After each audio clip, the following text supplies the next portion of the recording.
Good afternoon.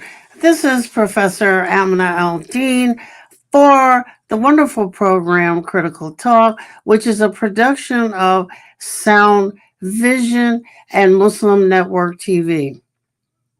I am honored this evening as we explore nationalisms and new world orders to have with me Rajagopal,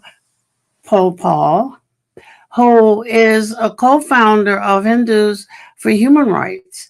And that's a US based advocacy organization, which I'm really excited about, speaking up for the human rights and religious freedom of all communities, not only in India, but in the United States and elsewhere. Also, we have Swati Garg, who is originally from India, living in wonderful Seattle, Washington.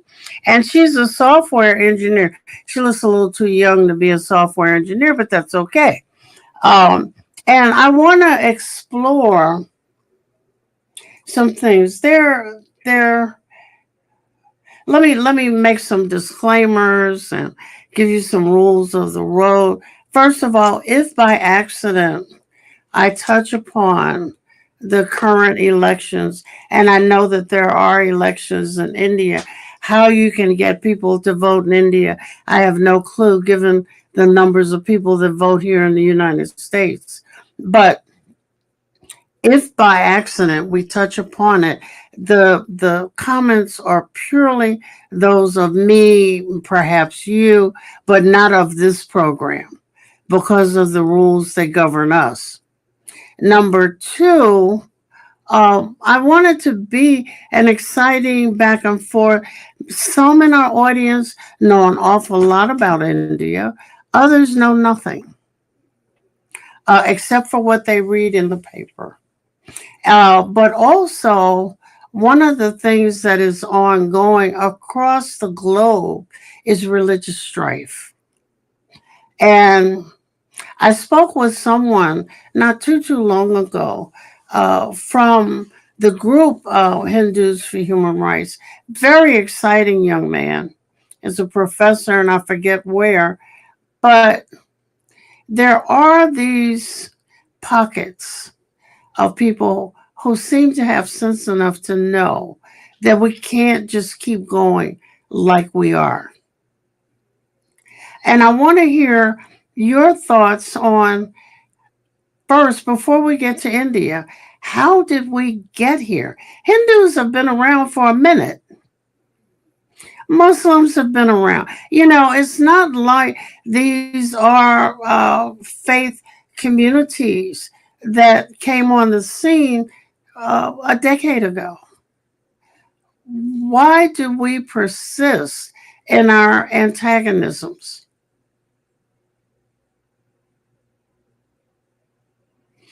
Don't everybody jump at once?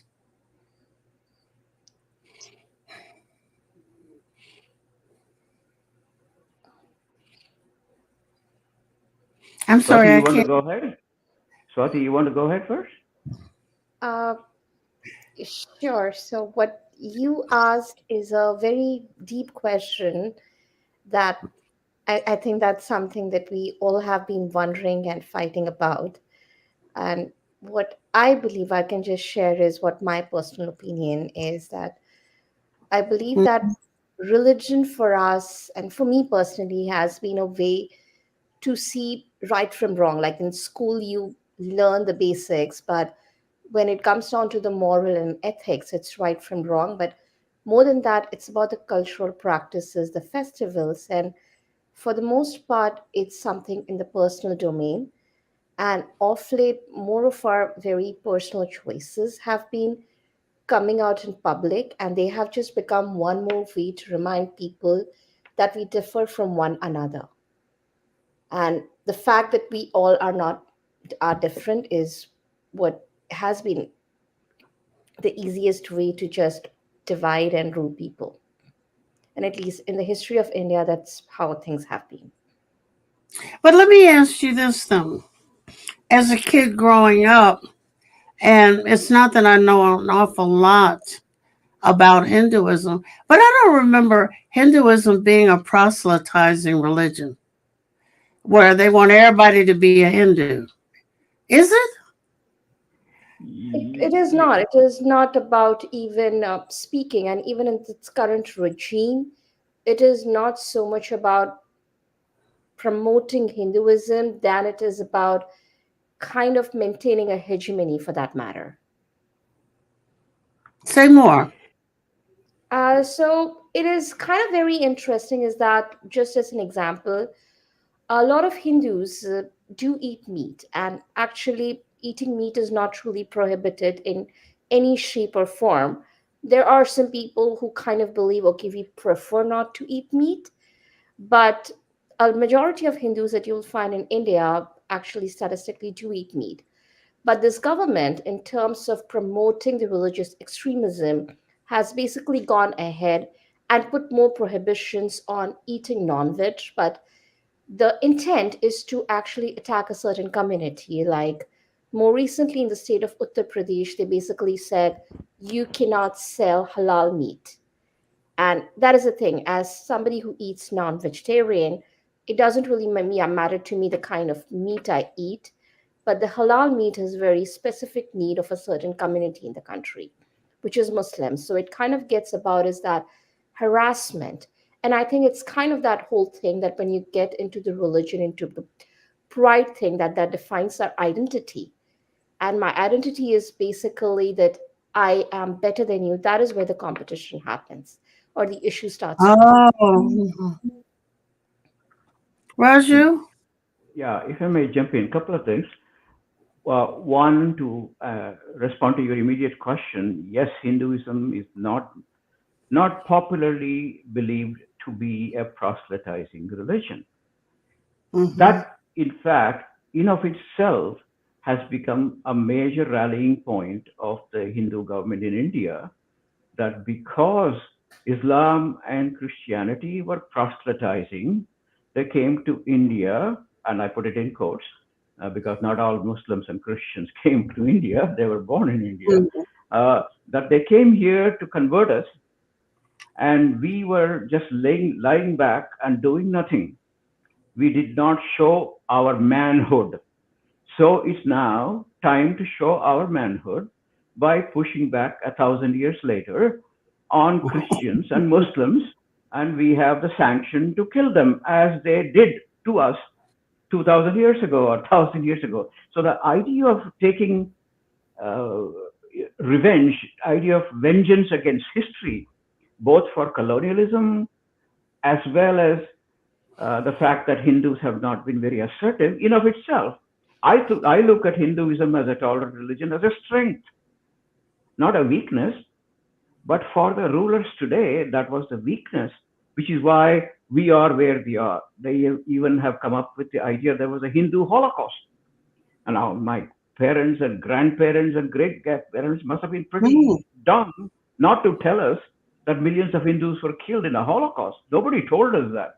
So the whole popular imagination of this government and the party is to create the impression that Hindus have been eternal victims, and today we must take power back. Even though 75 years, a majority Hindu government has been ruling the country, take the power back, and the result is to other Muslims and Christians in every way possible, humiliate them, tell them they're insects and this and that. They have no place in India other than second-class citizens. So to sum it, the reason for the religious conflict in India has absolutely nothing to do with basic differences between Islam and Hinduism. We have coexisted, we have worked with each other, we have worked around each other whenever we need to maintain harmony. So that is not the problem at all. The problem is the political weaponization of certain, let's say, Islamophobic kernel that may be in my mind. Like, yeah, they're right. These guys, Islamic rulers, came to India and ruled us. To take that little nucleus and then blow it up by WhatsApp, by all kinds of propaganda, is what this government has done. So they're basically brainwashed, and I hate to use the term, we're all brainwashed in to some Mhm, extent. mhm. One way They're, or the other. they're Wait conditioned. a minute. I bet you're Well, what happens? India is one of the countries that has a beautiful variety of religious communities. You have Jains, you have Sikhs, you have Zoroastrians, you have this, you have the other. Culturally, for those of us on the outside, it's one culture. When I look, I see same kind of weddings, different colors, you know, same kind of food. Sometimes depends on the north or the south, different spices. All of it's good to me, however. But, from the outside, I see a culture that has its differences, of course, but what you're telling me now, and these communities, religious communities, have grown up perhaps in opposition between leaders of faith communities over some ideological point. Um, but now it's just more political. It's taking it back. At the partition, Hindus and Muslims seem to have thought that their common enemy was the British. yes. Mhm. What happened? You still The putting milk in the tea? I think I So, think what happened though, Dr. Amina, at the time of partition, the Hindu nationalists had been completely kept out. They themselves chose to keep out of the independence movement. They had no role in it. Silently campaigning for all the Muslims in India to be transferred to Pakistan. And people like Nehru, more secular thinking, pluralistic people, said, no, this is impractical. Millions of people will die. So this group called the RSS, which is the ideological fountainhead of the party that Modi heads up, always believed that they had not been given a fair chance at the time of independence to argue for 100% Hindu country. But for 75 years, they were not allowed to play that sentiment. But once they started getting Oh, majority in the parliament, the genie is kind of out of the bottle, in a sense. So it's a 75-year-old grievance that they now have a chance to I implement. see. Because So it's that we didn't get our chance to have our say in what was going to happen next. And then I want you to go back and explain your understanding of secular. yes, Swati, you wanna take uh, that? sure. So, should I first start with the secular one or? You Uh, can jump in anywhere you want to. yeah. So for me, really peaceful era of India, and for us, what secular meant was that the government treats all faiths equally, and none of the faith, or depending on your religion, you will not be discriminated. So the secular me meant was, and it was actually the beauty of our country is that we always took pride in the fact that we are a country of many different religions, and as you said rightfully, it is actually one culture that's mixed with one another. It's really very difficult for me to define our practices, to isolate them. Over a period of time we all have permeated, and what secular meant was that irrespective of your religious practices, you still are a citizen of the country, and our country respects all religions. And that is where one of the pain of the issue was that earlier from the country to say, I mean, what we say is, in because I grew up from a Hindi medium, uh, it basically means dharm nirpeksh rashtra, which means we do not differentiate on basis of religion. And for a long time, there was a conflict going on in India that we should rather not just put the word religion in any way or form into the constitution. And then the word secular was Oh, kind of added later. So, in a way, it was like we respect all religions, is what the country said. And earlier, they said, hey, ideally, the country should really have no say in the religion. And that is also one of the points that the country, these people keep on bringing, that hey, it was kind of an afterthought, and why not, if the constitution could be amended even now to make it say a Hindu state for that matter.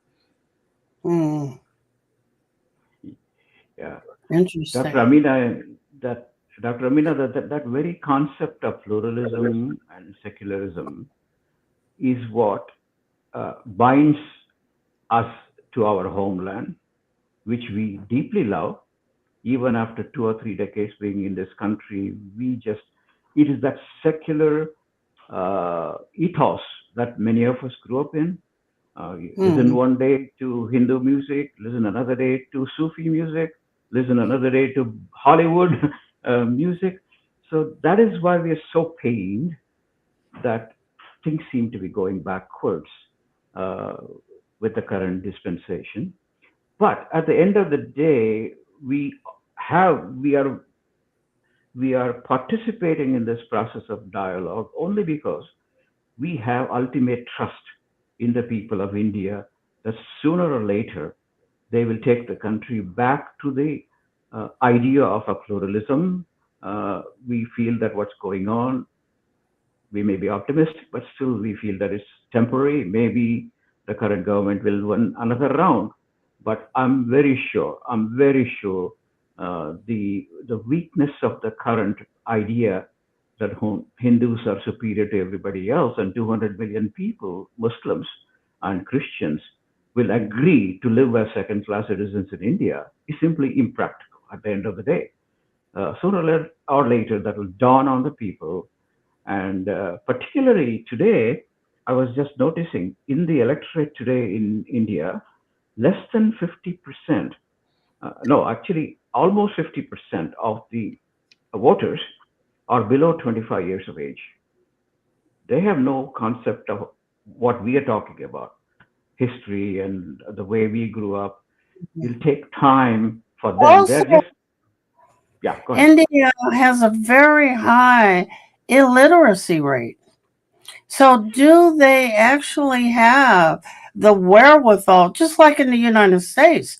The United States has an exceptionally high for, a first world, whatever country, an exceptionally high illiteracy rate. So, do people really understand what's at stake, whether they know a little bit of history or not? uh, so the thing is that we probably are talking about from the values of secularism, pluralism. But honestly, the fact remains is that a body cannot remain healthy if you keep attacking 20% of your own body. So my point is that India, if the country itself or the ruling dispensation keeps attacking, and that is pretty much majority of the time of the country is spent in attacking a certain section of the country really does not grow. So currently in my country, the unemployment and inflation is at an all-time high, and the Yeah. inequality in country is at its worst.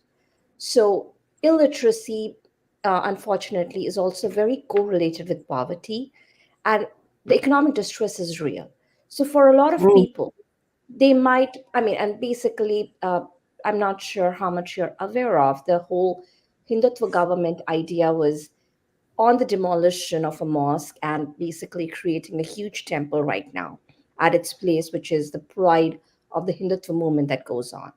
But for a lot of people who are actually fighting to get 2 meals, their question that they are asking, and rightfully so, they are like, we do not have enough money to feed ourselves. Are we really going to travel so long to go to the temple?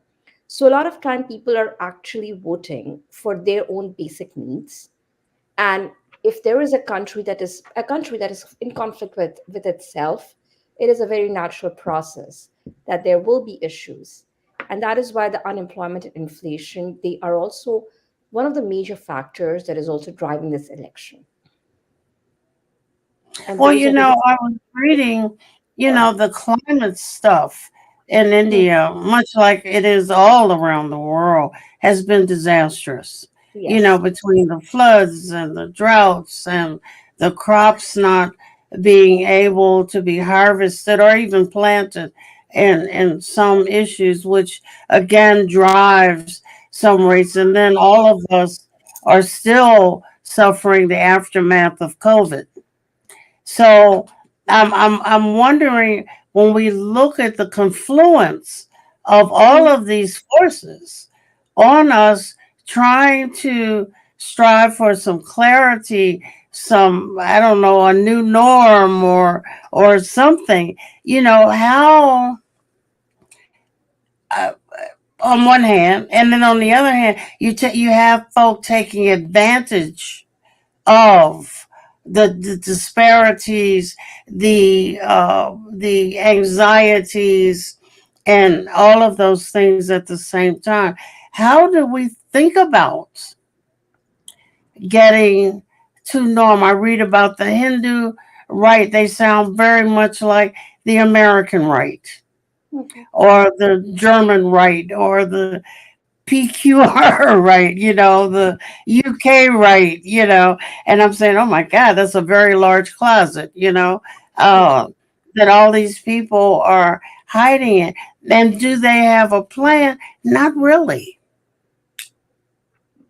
I'm going to take a little quick break here, and I want you to think about, how would you have us begin to strategize a way forward for even just the rest of this year.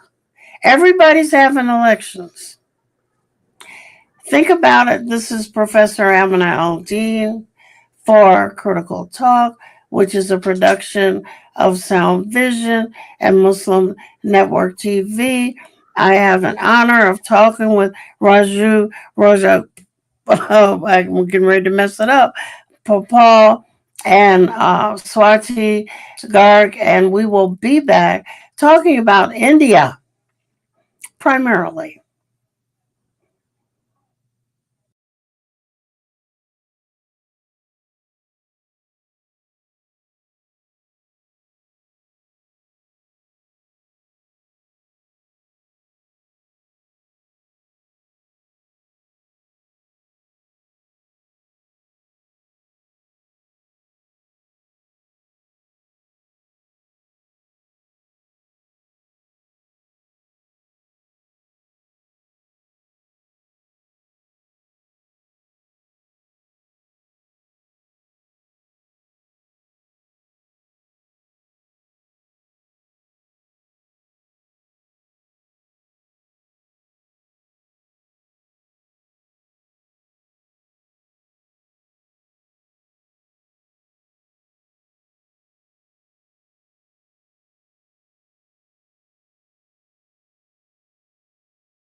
Hello, once again. This is Professor Aminah Al-Deen for Critical Talk, which is a production of Sound Visions and Muslim Network TV. I'm having a little bit of technical difficulty in reaching my producer, so I'd appreciate it if she would come online. Um, I am having an honorable and extremely informative talk with Raju Rajagopal and Swati Garg, and I'm sorry if I am pronouncing it wrong. I thought I had it. You did. Almost. Yeah. Okay. Um, I wanted to think about this thing we have all across the world called the right. I hate that they're called the right because they're not right, but some other term would be more appropriate. None of which are nice, but and conservative doesn't work either because many of us are conservative about whole bunches of things and liberal about some others. So Background. It seems as though we're in. Zoom.us. Oh goodness! It seems as though we're. Oh gosh, I lost you. It seems as though we're in. I gotta find you again. I'm sorry. Hold on. Firefox. It seems as though Background. we're in a kind of vortex where we're being pulled into terms that are not accurate to describe what's happening on the ground. They become euphemisms, for some far more dangerous and incendiary things that you can't come back from. When you start killing people, on one hand, they're insects, like Raju was saying earlier. On the other end, the number of names that have been called Indian and Mexican and other migrants here in the United States is legend. Um, and it's very hard for young people, but also older people, hearing themselves call those things uh, to get out from under them. So, in your thoughts about our strategies going forward, and I don't understand, this artificial drawing of boundaries that has happened as a kind of handmaiden to colonialisms across the world has really done some things.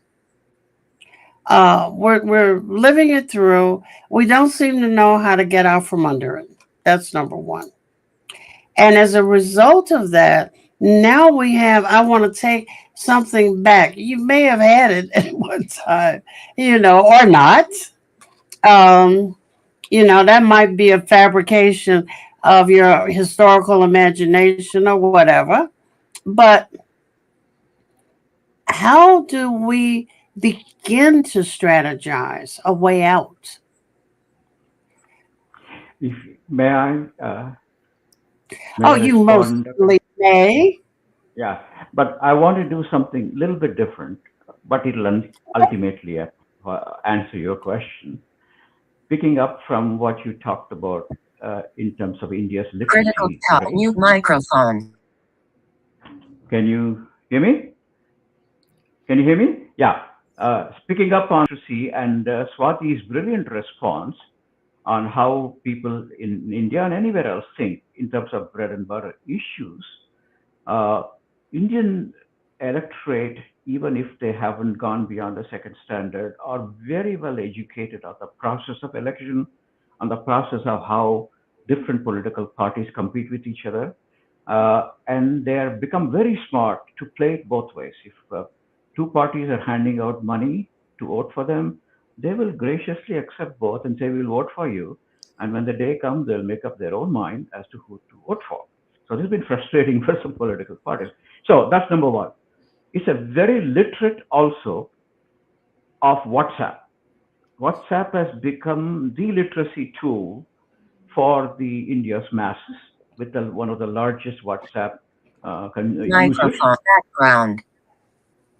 However, uh, what has happened is all the technological uh, what do you call it, the back end of this technology is all held by the ruling government. They can shut off and turn on the WhatsApp anywhere in an hour's notice to control. If they're getting a bad name in some place, they can shut off WhatsApp. So that is where what we can do here in the US comes into the picture, because this is being facilitated by a compliant giant software companies here. Meta, Google, Twitter, or have all basically aligned themselves with the government of Modi. Now, Modi's government may be right wing, but these people are not right wing. They're not left wing. They're just business. Whatever works for them, they can play with the left or the right. So that is a very hard enemy or adversary to tackle, especially if they're playing all the cards here to ensure that they don't get any congressional oversight. So in terms of what we can do, I think we all have the same problem. Every community has a similar problem.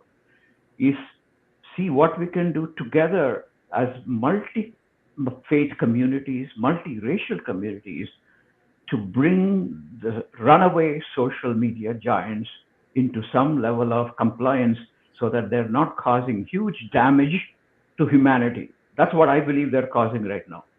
Well, Because, yeah. So oh, I like the second, how do we get?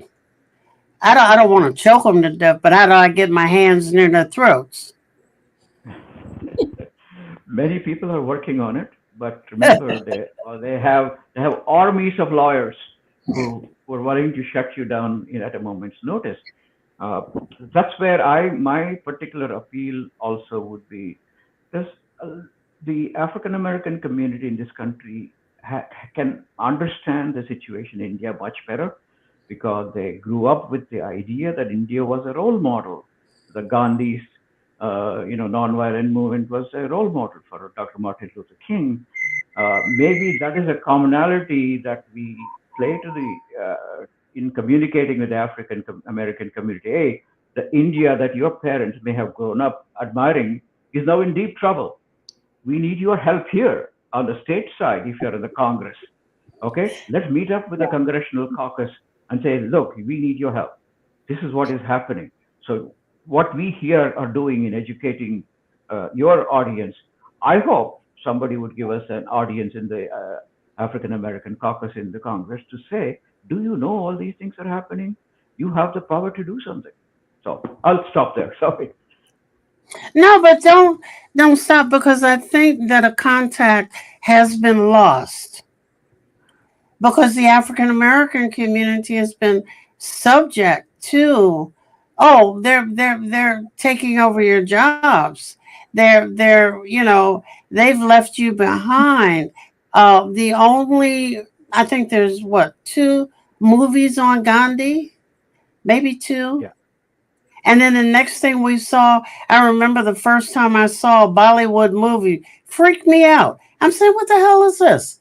In the middle of the movie, I'm interested in. All of a sudden, people are dancing everywhere. But, that's what was introduced, and it took over any thought of you can only deprive the people so much, till you get them to the brink of what to do. And then India went away. Yeah. Yeah. Mm-hmm. And it doesn't appear again until you hear about call centers. Yeah. John Lewis was trying very hard to remind people Yeah. of that legacy. So we've lost a giant leader who was a reminder of that era. But we tried. Our organization has been to Selma Jubilee to pay our respects to the civil rights leader. We made some contacts, so I hope that there is a way that we can relive some of these with the younger generation of African Americans. Did you know your history in terms of your connection with India, which you may not realize, and Gandhi, you may not realize? Oh, that's awesome. I'm gonna get back to you on that. Okay, Swati, wonderful. what do you got? Uh, so I actually agree with what Raju was saying, but just I think my answer was like more general when you asked as to why do you think we are getting into this vortex everywhere of what you call as the right wing, for that matter. And I think it's because hate is a very easy emotion to give into, and that is what's happening so easily. And colonialism and everything. And I just would give you one quote is that our first Prime Minister of India, the one who believed in pluralism, and because of him, India was a secular country. He actually spent 10 years in British jail fighting for India's freedom. And as a Prime Minister of a free country, when he went to Britain, one of the reporters asked, "You must really hate us." And he said, "No, because I was taught by Gandhi to only love." And I think that's a very important thing that as everybody starts to go back in history, we all have been victims and we all could have been oppressors. But the thing is, what happened 1,000 years ago or 100 years ago, it makes us so easy to hate, and just the dehumanizing has started to happen because we get so consumed by hate and it's like us against them. And that is what is dividing us. And I think that is where we probably need to strategize as to why in this time when we have so many lessons to learn from history, why are we still repeating the same chapter again and again? We all are just falling same for the reason that 100 years ago, I mean, I see that in my country. 200 years ago there was a Mughal king, then this happened and so happened, so now just go and avenge it. So just because they were inhuman 500 years ago, you should be a barbarian today.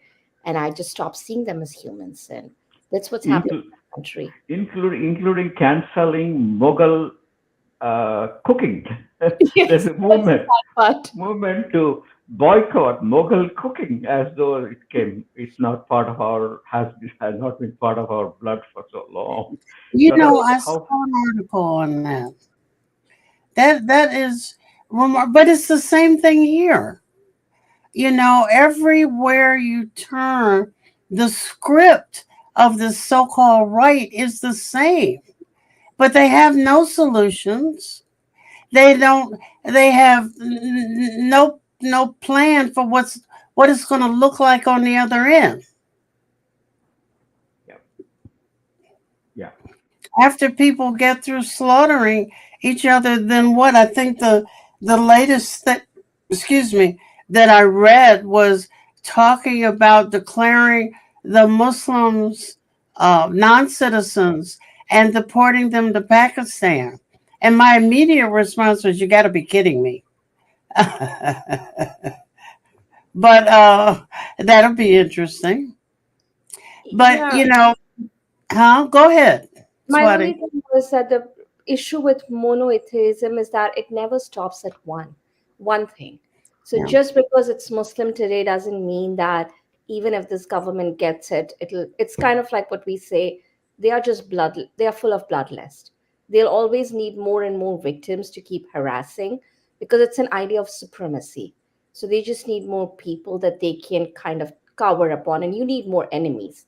That's the whole thing about right wing, because it's in a perpetual state of fear. That's what they tell in India, that Hindus are in danger. So you need new enemies to be afraid of. So let's look at this article.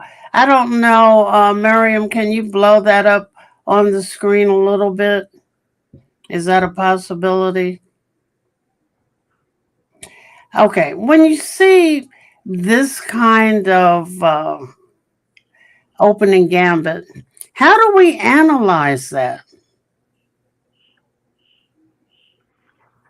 Rising Hindu nationalism leaves Muslims fearful in India's what is India's holy city? Varanasi. That's Okay. where the new temple that Yanti? Swati Okay. was referring to was built on the ruins of an ancient mosque that the Hindu nationalists destroyed in 1992. And now they are saying the building of the temple means God came home to them, to their party, basically, effectively. And most Hindus don't really believe it. They admire the temple, would love to visit it sometime, but most Hindus are used to worshipping in their own local temples and in their own homes. So it's not like uh, it's not like a single monument, single symbol like Mecca to Muslims or what the temples were for the Jewish people, right? This is, and they're trying to make it like that. The Modi's government is trying to make this temple a symbol of Hindu nationalism, and I think it will fail, in my view. Wow. I just want to, since you wanted to talk a little bit about this, what's happening, Dr. Amina, is India has a code of conduct that drives its election cycle, that you will not give hate speeches, and a statutory constitutional body called the Election Commission oversees this. So, and they usually call out anybody that gives hate speeches.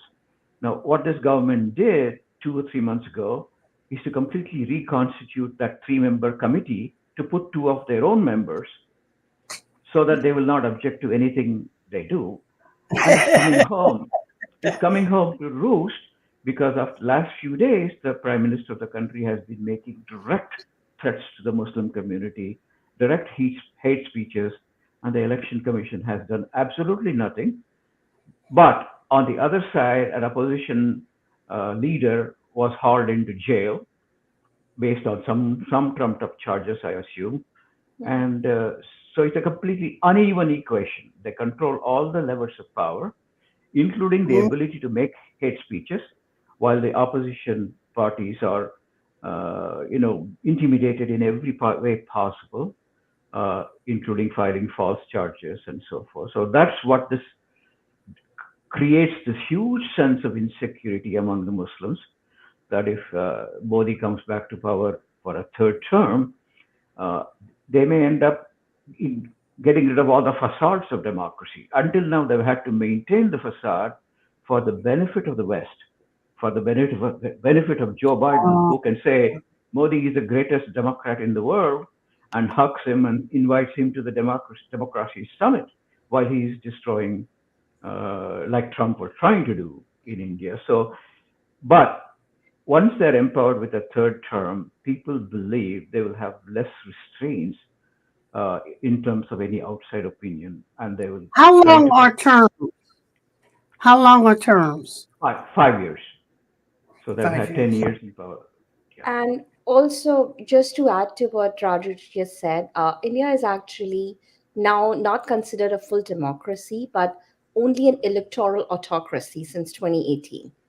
And even since then, there has been a steep decline. So it is kind of really interesting is that when the prime minister makes direct Can you say speeches, that again? Hmm? India is not considered a what? It is not considered a full democracy, but by the democracy report, it was called as an electoral autocracy. So elections is the only way that they say that we are still a democracy. And so it is really concerning when there are full page ads by BJP saying, hey, we brought the Ram God, which is a Hindu god, the same temple, so vote for us, directly asking vote in name of religion. Then there have been reports in many places that when the Muslim voters went to give their votes, their name was missing. So they were not allowed to vote in many Sounds places. like Mississippi, but go ahead. Yes, Like and like like the Georgia stories or are the really alarming when the prime minister of the country calls the Muslims as infiltrators and he says, oh, why are they using the resources of our country? I mean, they are our countrymen, and I mean, and it's scary for us that people are clapping. And then there are other people, and every other day there are many Twitter handles for the ruling government for each state, and there are dehumanizing videos where all the election is all about, oh, Muslims, if you vote against us, Muslims are going to take over the resources, and things like they are putting an arrow shot at a mosque or something like that. And it's like every other day with election commission really taking no action, and Congress, which used to be one of the most prominent opposition parties, and they also ruled the country for many years, their bank accounts were frozen right before the election, which kind of limits even their reach. And many of the opposition leaders, as Raju said, have been jailed currently. So it is kind of very concerning, the current state of democracy in India, which makes these elections very strategic and very important. And also in terms of press freedom of India actually ranks really low. So as of now, the few journalists who do want to ask questions to the Prime Minister, he hasn't given a press conference in 10 years. They are actually on YouTube because all the media channels are now owned by businessmen. And it's only the pro Modi speech, that pro Modi propaganda that goes there. So people who were not okay with that, they had to just leave their cushy jobs and start their own YouTube channels. So with the pillars of democracy under siege, it is actually a very important election. So I can get a promise from both of you in a show and title "What's Happening to the Pillars of Democracy." I really think, as both of you have said, we need some serious education, and we need it quickly and as much of it as we can get. I mean, what's happening there is no different than what's happening in Chicago and Mississippi and Alabama and wherever it is you are. People don't see the parallels. They don't understand that no, it's not just happening there, it's happening here. And who gets to downgrade anybody? Certainly not the United States.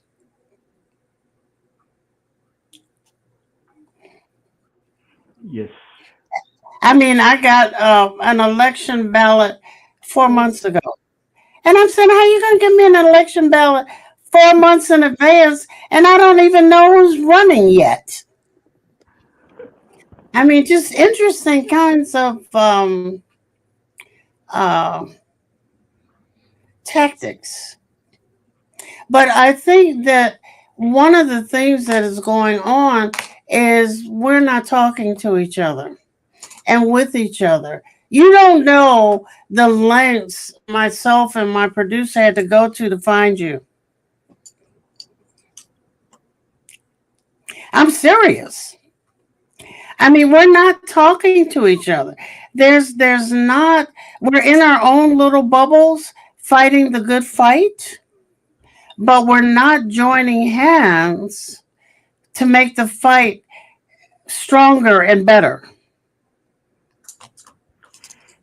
Dr. Aminah, if I may, the Please.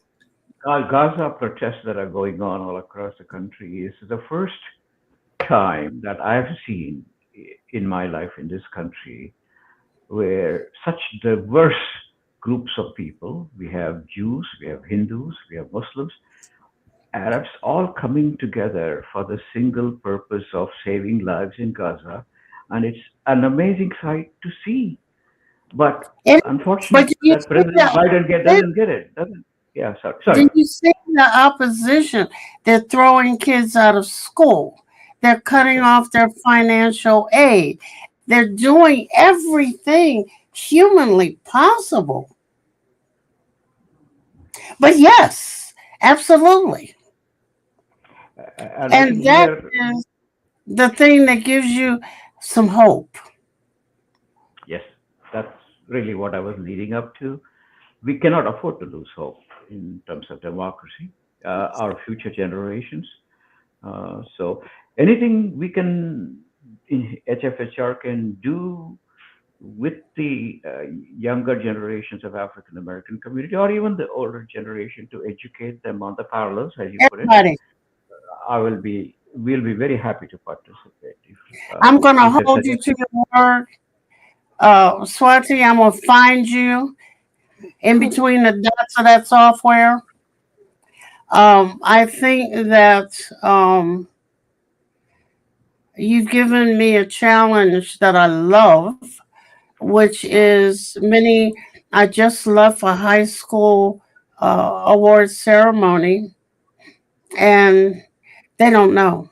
They don't have a clue. If I asked all of them our relationship as an African American community, Muslim or not, to India, blank faces. And I want to erase that. And it's also to understand culture and to understand some of these wonderful major religious traditions that we have out there in the world. Um, and how we can be forces for something other than violence. This has been great, guys. I will have my vegetarian and non vegetarian meal sent in an ice pack. Appreciate it very much. Thank you. Um, I will get back to both of you, and I would like for you to leave something with my producer that tells us how we can get to you more quickly. Yes. Okay? This is Professor Aminah Al-Deen for Critical Talk, which is a production of Sound Vision Network, which is a production of Muslim Network TV. And this has been such an honor. I can't thank both of you enough and ask you to stay on for a moment after. Thank you Thank so you. much for having us.